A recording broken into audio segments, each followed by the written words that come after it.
أعوذ بالله من الشيطان الرجيم بسم الله الرحمن الرحيم বিতাড়িত মরদুদ শয়তানের ওয়াসওয়াসা থেকে আল্লাহর কাছে পানাহ চাই। আর পরম করুণাময় আল্লাহ রাব্বুল আলামিনের নামে শুরু করছি। লাইসাল বিররা আন তুওয়াল্লু ওয়ুজুহাকুম কিবালাল মাশরিকি ওয়াল মাগরিব লাইসাল বিররা আন তুওয়াল্লু ওয়ুজুহাকুম কিবালাল মাশরিকি ওয়াল মাগরিবি ওয়ালাকিন্নাল বিররা মান আমানা বিল্লাহ من آمن بالله واليوم الآخر والملائكة والكتاب والنبيين وآتى المال على حبه ذوي القربى واليتامى والمساكين وابن السبيل والسائلين وفي الرقاب وأقام الصلاة وآتى الزكاة والموفون بعهدهم إذا عاهدوا والصابرين في البأساء والضراء وحين البأس أولئك الذين صدقوا وأولئك هم المتقون صدق الله العظيم সূরা বাকারা 177 নম্বর আয়াত, একটি লম্বা আয়াত। আল্লাহ রাব্বুল আলামিন বলছেন, লাইসাল বিররা আন তুওয়াল্লু ওয়ুজুহাকুম কিবালাল মাশরিকি ওয়াল মাগরিব, পূর্ব দিকে মুখ ঘুরানো অথবা পশ্চিম দিকে, এর ভিতরে তোমাদের কল্যাণ নিহিত নয়। ওয়ালাকিন্নাল বিররা মান আমানা বিল্লাহ, আসল নেকির কাজ হচ্ছে আল্লাহর প্রতি ঈমান আনা, ওয়াল ইয়াউমিল আখির, পরকালের প্রতি ঈমান, ওয়াল মালাইকাতি ওয়াল কিতাবি ওয়ান নাবিয়্যিন, ফেরেশতা, কিতাব এবং নবীদের প্রতি ঈমান আনা। ওয়াতাল মালা আলা হুব্বিহি যাবিল কুরবা ওয়াল ইয়াতামা ওয়াল মাসাকিন ওয়াবনাস সাবিল, আর নিকটবর্তী আত্মীয় স্বজন, ইয়াতীম, মিসকিন, পথচারী, প্রার্থী এবং কৃতদাস মুক্তির ব্যাপারে সাহায্যের হাত সম্প্রসারিত করে দেওয়া, নামাজকে প্রতিষ্ঠা করা, যাকাতকে আদায় করা, ওয়াদাকে পূরণ করা এবং বিপদে মুসিবতে ধৈর্য ধারণ করা, বিপদে মুসিবতে যুদ্ধে বিগ্রহে ধৈর্য ধারণ করা। এই কাজগুলি যারা করে, উলাইকাল্লাযীনা সাদাকু, এই লোকগুলি হচ্ছে ঈমানের দাবিতে সত্যবাদী। ওয়া উলাইকা হুমুল মুত্তাকুন, আর এরাই হচ্ছে প্রকৃতপক্ষে মুত্তাকি। এ হচ্ছে আয়াতে কারিমার, তেলাওয়াতকৃত আয়াতে কারিমার শাব্দিক তরজমা। এখন আমরা এখানে 10টি শর্ত লাগানো হয়েছে প্রকৃত নেকির কাজ পূর্ণবান ঈমানে কামেল হওয়ার জন্য। আল্লাহ তাআলা এখানে 10টি শর্ত আরোপ করেছেন, 10টি বৈশিষ্ট্যের কথা বলেছেন। কটি বৈশিষ্ট্য? এই 10টি বৈশিষ্ট্য সম্পর্কে আমরা আলোচনা করব ইনশাআল্লাহ। বলি ইনশাআল্লাহ। প্রিয় ভাই সব, ইসলামে সব থেকে বেশি গুরুত্বপূর্ণ জিনিস কোনটি যদি প্রশ্ন করা হয় যে ইসলামের মধ্যে সব থেকে গুরুত্বপূর্ণ জিনিস কোনটি, তাহলে তার জবাব কি হবে? তার জবাব হবে ঈমান। সব থেকে গুরুত্বপূর্ণ যে জিনিসটি, তার নাম হলো ঈমান। তার নাম কি? ঈমান।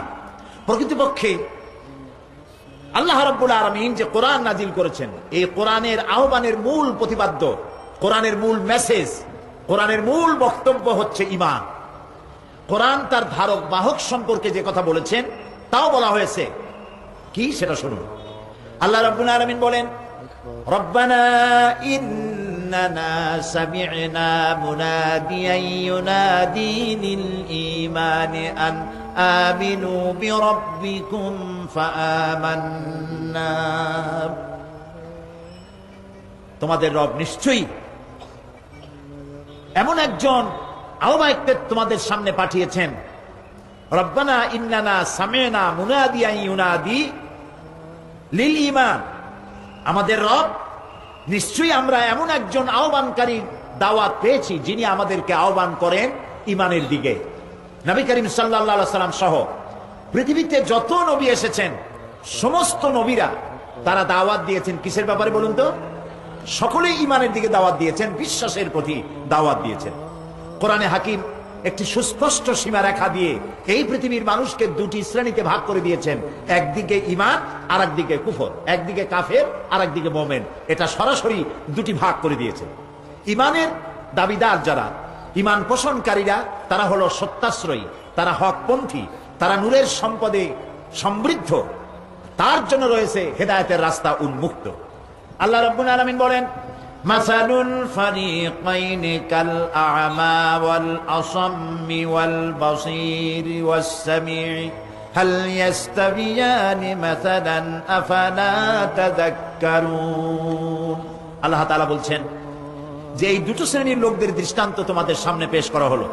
এরূপ যেমন একটি লোক তো অন্ধ, আরেকটি লোক পথ দেখতে পায়, চোখ আছে, এই দুটি লোক তো এক হতে পারে না। সুতরাং যারা কাফের তারা হলো অন্ধ, যারা ইমানদার তারা হলো চক্ষুষ্মান। আর ঈমান আর কুফরি দুটোকে পৃথক করে দেখানো হয়েছে। আল্লাহ তাআলা বলেছেন, লা ইকরাহা ফিদ-দীন কাদ তাবায়্যানা আর-রুশদু মিনাল গাই। অর্থাৎ ইসলামে দ্বীনের ব্যাপারে কোনো জোর জবরদস্তি নাই। হেদায়েতের পথ কুফরি থেকে, গোমরাহি থেকে সম্পূর্ণভাবে পৃথক করে দেখানো হয়েছে। কুফরি আর হেদায়েত দুটো ভিন্ন পথে আল্লাহ পাক মানুষকে দেখিয়ে দিয়েছেন, এটা কুফরি আর এটা হলো হেদায়েতের পথ। আল্লাহ রাব্বুল আলামিন দুটি রাস্তা করেছেন, একটা হচ্ছে আসহাবুল ইয়ামিন আর একটা হলো আসহাবুশ শিমাল, একটা ডানপন্থী আর একটা বামপন্থী। বামপন্থী যত আছে পৃথিবীতে, এই বামপন্থীদের নেতা হচ্ছে শয়তান। বামপন্থীদের নেতাকে বলেন শয়তান। আমাদের দেশে মুসলমানদের সন্তান, মুসলমান নামধারী, তারা দাবি করে বাম দল। আছেন এরকম? বলেন আছে কিনা? যারা নিজেদেরকে বামপন্থী বলে দাবি করে এরা হলো আসহাবুল শিমাল, বামপন্থী। আর বামপন্থীদের নেতা হচ্ছে শয়তান। শয়তান এদেরকে নেতৃত্ব দিয়ে নিয়ে যাবে জাহান্নামের মধ্যে, বলেন নাউজুবিল্লাহ। আর সমস্ত ডানপন্থীদের নেতা হচ্ছেন আল্লাহর নবীরা। ডানপন্থীদের নেতৃত্ব দিয়ে আল্লাহ রাব্বুল আলামিন এদেরকে নবীর সাথে জান্নাতে পৌঁছায় দেবেন, সুবহানাল্লাহ। এই জন্য দুটি রাস্তা আলাদা করে দেখানো হয়েছে। আল্লাহ রাব্বুল আলামিন বলেন, ফামান ইয়াকফুর বিত-তাগুতি ওয়া ইউমিন বিল্লাহি ফাকাদ ইসতামসাকা বিল উরওয়াতিল উসকা লা ইনফিসামা লাহা ওয়াল্লাহু সামিউন আলীম। ফামান ইয়াকফুর বিত-তাগুত, যে ব্যক্তি তাগুতকে অস্বীকার করবে, ওয়া ইউমিন বিল্লাহ, আর আল্লাহর প্রতি ঈমান আনবে, সে ব্যক্তি এমন শক্ত রজ্জু ধারণ করলো যা কখনো ছিঁড়ে যাবে না, সুবহানাল্লাহ। সুতরাং মুসলমানদের যে কাজটি করতে হবে, সর্বপ্রথম তাগুতকে বর্জন করতে হবে আর আল্লাহ রশিকে মজবুত ভাবে ধারণ করতে হবে, আল্লাহর প্রতি ঈমান আনতে হবে, তাগুতকে বর্জন করতে হবে। যত নবী পৃথিবীতে এসেছেন আল্লাহ রাব্বুল আলামিন বলছেন, ওয়ালাকাদ বা'আসনা ফি কুল্লি উম্মাতির রাসূলা আন ইবুদুল্লাহা ওয়াজতানিবুত তাগুত। এই পৃথিবীতে প্রত্যেক জাতির জন্য আমি নবী প্রেরণ করেছি, আর নবীদের দাওয়াত ছিল এরকম, এক আল্লাহর দাসত্ব করবে, গোলামি করবে, আর তাগুতকে বর্জন করবে। তাগুত হচ্ছে সেই শক্তি যে শক্তি শুধু আল্লাহর আইনকে অমান্য করে বসে থাকে না, বরং অন্যদেরকেও আল্লাহর আইন অমান্য করতে, নাফরমানি করতে বাধ্য করে। এটাকে কোরআনের পরিভাষায় কি বলা হয় বলেন সবাই? তাগুত। এই তাগুতকে অস্বীকার করে এক আল্লাহর উপর ঈমান আনার জন্য আল্লাহ তাআলা দাবি করছেন, বলছেন, নির্দেশ করছেন। আল্লাহ রাব্বুল আলামিন বলেন, আল্লাহু ওয়ালিয়ুল্লাযীনা আমানু ইউখরিজুহুম মিনাজ-যুলুমাতি ইলান-নূর। যারা ঈমান আনে আল্লাহ তাদের বন্ধু হন, সুবহানাল্লাহ বলবেন না? যারা ঈমান আনে আল্লাহ তাদের কি হন? বন্ধু হন, অভিভাবক হন, মুনিব হন, মাওলা হন। আর আল্লাহ নিজেই তাদেরকে ইউখরিজুহুম মিনাজ-যুলুমাতি ইলান-নূর, অন্ধকার থেকে টেনে আল্লাহ তাদেরকে আলোর সম্পদে সমৃদ্ধ করে দেন, নূরের দিকে তাদেরকে নিয়ে আসেন। ওয়াল্লাযীনা কাফারু আউলিয়াউহুমুত তাগুত ইউখরিজুনাহুম মিনান নূরি ইলাজ-যুলুমাত উলাইকা আসহাবুন নারি হুম ফিহা খালিদুন। আর যারা তাগুতপন্থী হয়, যারা তাগুতকে বন্ধু বানায় নেয়, তাগুত তাদেরকে আলো থেকে অন্ধকারের দিকে নিয়ে যায়, এবং এরাই হবে আসহাবুন নার, জাহান্নামের মধ্যে চিরকাল তারা থাকবে। এই জন্য মোমেনদেরকে সত্যিকারের ইমানের পরিচয় কি সেই ব্যাপারে কোরআন শরীফে বলা হচ্ছে যে ইমানের সত্যিকারের ইমানদারের পরিচয়টা কি সে কথা আমরা এখন জানতে পারবো। তো দুইটি ভাগ আল্লাহ করে দেখালেন, একটা হলো কুফর আর একটা হলো ইমান। ইমানদার তারা ওই সব লোক, ইন্নামাল মুমিনুনা আল্লাযীনা আমানু বিল্লাহি ওয়া রাসূলিহি সুম্মা লাম ইয়ারতাবু, নিশ্চয়ই ইমানদার হচ্ছে তারা যারা নাকি আল্লাহর প্রতি ঈমান এনেছে এবং রাসূলের প্রতি ঈমান এনেছে, এরপরে কোনো সন্দেহে নিবর্তিত হয় নাই, সন্দেহ ভিতরে আসে নাই, অর্থাৎ ইসলামকেই আল্লাহ এবং রাসূলকেই তার জন্য অভিভাবক মনে করেছে, ইসলামকে কমপ্লিট মনে করেছে, ইসলামকে ইনকমপ্লিট মনে করে নাই। ইসলাম কি সম্পূর্ণ না অসম্পূর্ণ?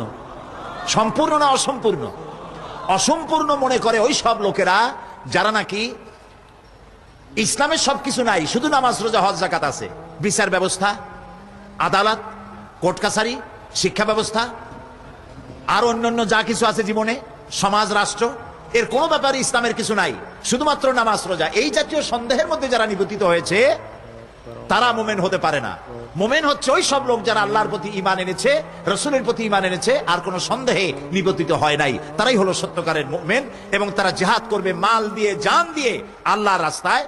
উলাইকা হুমুস সাদিকুন, এরাই হলো ঈমানের দাবিতে সত্যবাদী। এখন এই ঈমান আনলে পরে কতগুলি কোয়ালিটি, কতগুলি গুণ মানুষের মধ্যে সৃষ্টি হয়ে যায়। সেই গুণগুলি আমাদের মধ্যে আসছে কিনা সেটা আমাদের ভেবে দেখার সময় এসেছে, না সময় আসে নাই? বলেন আসছে কিনা?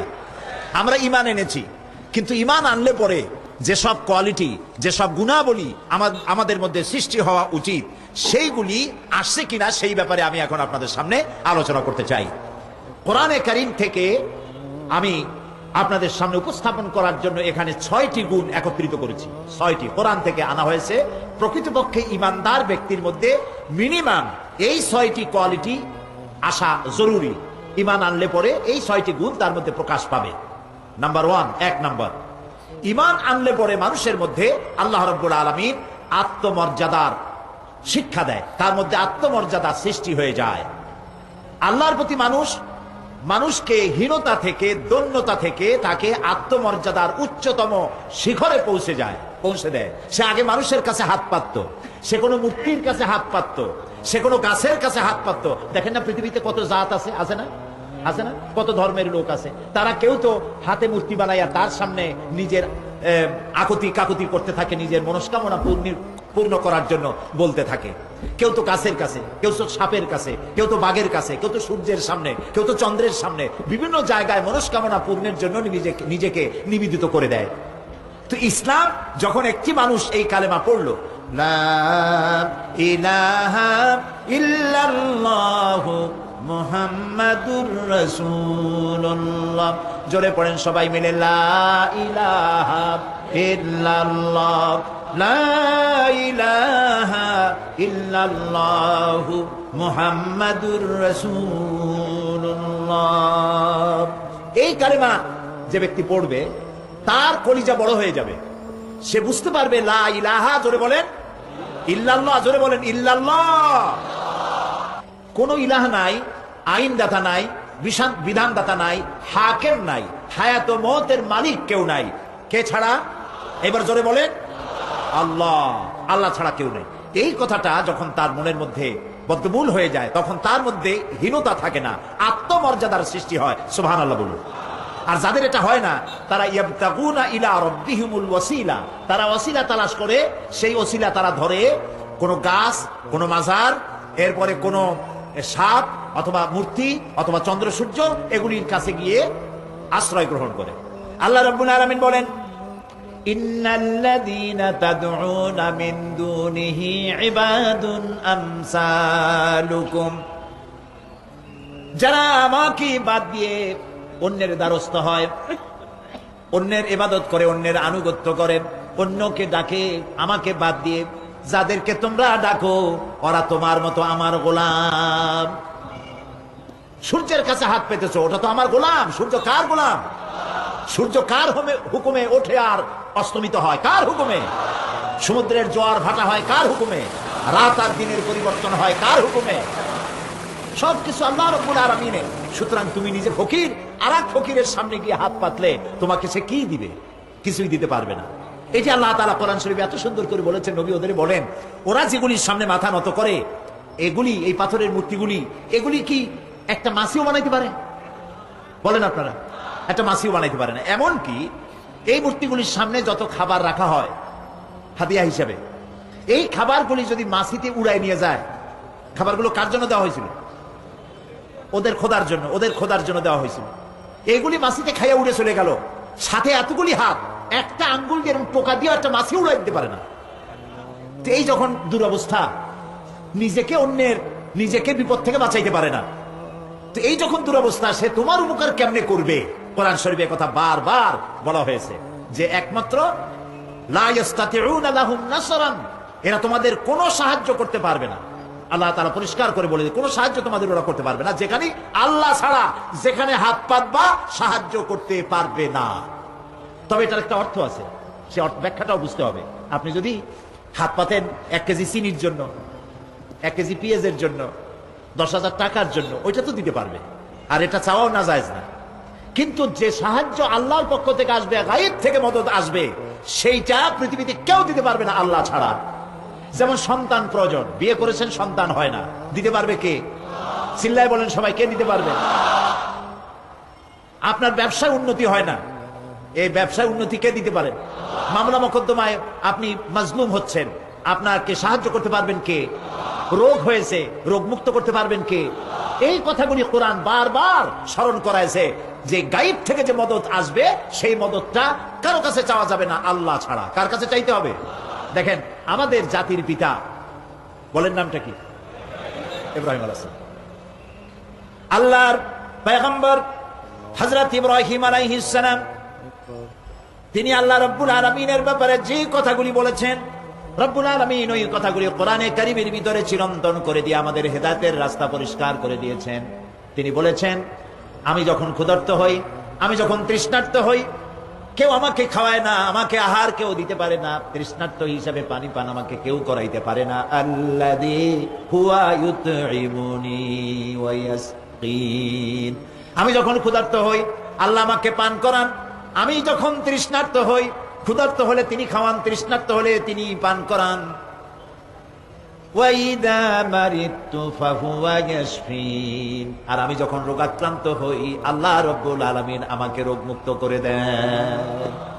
এই যে সাবমিশন, ডেডিকেশন, নিবেদিত হয়ে যাওয়া আল্লাহর জন্য, খালিসাতান লিল্লাহ, এই কলজাটা ঈমানের দিক থেকে একদম পরিষ্কার করে ফেলে দিতে হবে। আল্লাহ যেন আমাদের তৌফিক দেন, বলেন আমিন।